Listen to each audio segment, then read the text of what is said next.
Hi అండి, అందరికీ నమస్తే. అందరికీ ఏకాదశి శుభాకాంక్షలు అండి. ఈరోజు పరివర్తన ఏకాదశి అండి.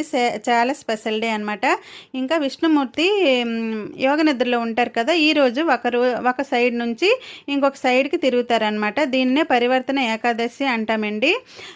ఇంకా ఈరోజు ఈ ఏకాదశి రోజు ఇంకా పిండి దీపాల్లో మనము దీపం పెట్టుకుంటే చాలా మంచిదండి. నేనైతే 2 పిండి దీపాలు చేసి పూజ చేసుకున్నాను. ఇంకా దేవుడికి నైవేద్యంగా వడపప్పు, పానకం, చలిమిడి చేసుకున్నానండి. ఈ ప్రసాదాలు అయితే చాలా మంచిది నారాయణుడికి.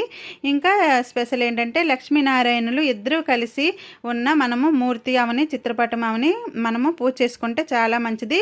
ఇంకా కొన్ని తులసి దళాలు మనము సమర్పించుకోవాలండి నారాయణుడికి. ఇంకా నేనైతే ఈ మధ్యన చాలా రోజులైంది వీడియోస్ చేయట్లేదండి. ఇంకా రీల్స్ అవని వీడియోస్ అవని కొద్దిగా మనసు అయితే బాగోలేదు. ఎందుకంటే అది నాకు చెప్పాలి అనిపించినప్పుడు అయితే నేను చెప్తానండి. ఎందుకు కొంచెం దూరంగా ఉన్నాను, కానీ ఇంకా చెయ్యాలి అనిపిస్తుంది. ఎందుకంటే నా సబ్స్క్రైబర్స్ కోసం నేను వీడియోలు చేయాలి.